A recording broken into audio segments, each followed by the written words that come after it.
అందరికీ నమస్కారం. Welcome to ఎంఎస్ కేటర్.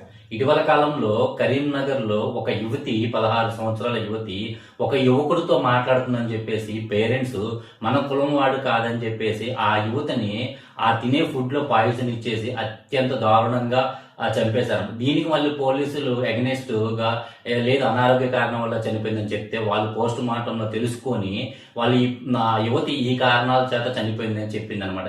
ఈ కుల వివక్ష అనేది ఇక్కడే కాదు, ఇక్కడ రీసెంట్ గా చూసినట్లయితే జగ్గైపేట దగ్గర ఒక యువకుడు బీటెక్ చదువుతున్న యువకుడు అలాగే డిగ్రీ చదువుతున్న యువతి ప్రేమించుకుంటే యువకుడిని పెళ్లి గురించి మాట్లాడదాం రా అని ఇంటికి పిలిపించి లోపల గడియేసుకున్న అత్యంత దారుణంగా ఆ యువకుడికి కనీసం తల్లిదండ్రులు కూడా లేదు, అలా పెద్దనాన్ని పెంచుతున్నాడు అనమాట.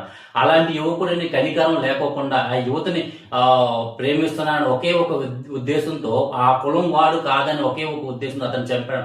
ఈ ఆధునిక 2026 సంవత్సరం మనం ఇంకా వచ్చిన తర్వాత కూడా బ్రిటిష్ ప్రభుత్వం మనం ఏదైతే అప్పుడున్న పరిస్థితులకు ఏ విధంగా చేసిందో మళ్ళీ అదే అంశాలు మరలా పునరావృతం అవుతుంది. అదే కులాల గొడవ, అదే మతాల గొడవ, మన కులం వాడు కాదు మన మతం వాడు కాదు. ఇద్దరు ప్రేమికులు ప్రేమించుకుంటున్నప్పుడు ఇష్టమైతే వాళ్ళ అభిప్రాయాలు తెలుసుకొని, లేదంటే ఆ యువకుడికి గాని ఆ యువతకు గాని కూర్చోబెట్టి మన మతం ఇదమ్మా, మన సాంప్రదాయాలు ఇది, మన కులం ఇది, ఇలా ఉండాలి, ఇలా ఉంటేనే మేము భవిష్యత్తులాగా మేము మీకు పెళ్లిళ్ళు చేస్తాము, లేదు అనుకుంటే అనే సొసైటీ గురించి మీరు ఒక అవగాహన కల్పించండి. అనవసరంగా ఒక 16-18 సంవత్సరాలు ఆ తల్లిదండ్రులు పెంచుకున్న యువతనైనా యువకుడినైనా మీరు అత్యంత దారుణంగా చంపేస్తే ఆ 18 సంవత్సరాలు పెంచడానికి ఆ తల్లిదండ్రులు ఎంత కష్టపడుతున్నారు, వాళ్ళ పడే మనోవేదన మీరు తీర్చడానికి కూడా వర్ణనాతీతం అన్నమాట. మీరు కొన్ని లక్షలు ఇచ్చినా కానీ మళ్ళీ చంపిన ప్రాణం మళ్ళీ తీసుకురారు కదా.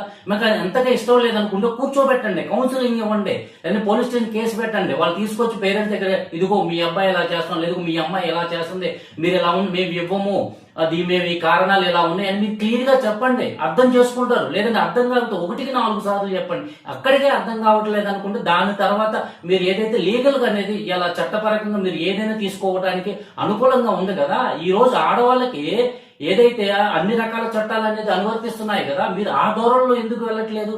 అసలు మీరు ఈ మైండ్ సెట్ ఎందుకు ఉంటుంది? ఈ నూతన కాలంలో కూడా మీరు ఇంకా కులాలు చట్టాలు మీకు ఈ కలికాలంలో కూడా ఈ కులాల గురించి ఈ మతాల గురించి చంపుకోవటం ఏంటి అసలు నాకేమీ అర్థం కావట్లేదు. మనం చదువుకున్నామా లేదనుకుంటే ఇంకా పాతకాలంలో ఉన్నామా ఒకసారి మీ ఆత్మ పరిశీలన చేసుకున్నది. ఇకనైనా ఇలాంటి కుల వివక్ష, మత వివక్ష, రాజకీయాల గురించి, వివాహాల గురించి చంపుకోవడం అనేది మానేసి మనస్ఫూర్తిగా వాళ్ళిద్దరికీ అంగీకారం అయితే దానికి చేయండి, లేదు అనుకుంటే దాన్ని అక్కడితో వదిలేసేయండి. అలా ఉంటారని మనస్ఫూర్తిగా కోరుకుంటూ జై భారత్, జై హింద్.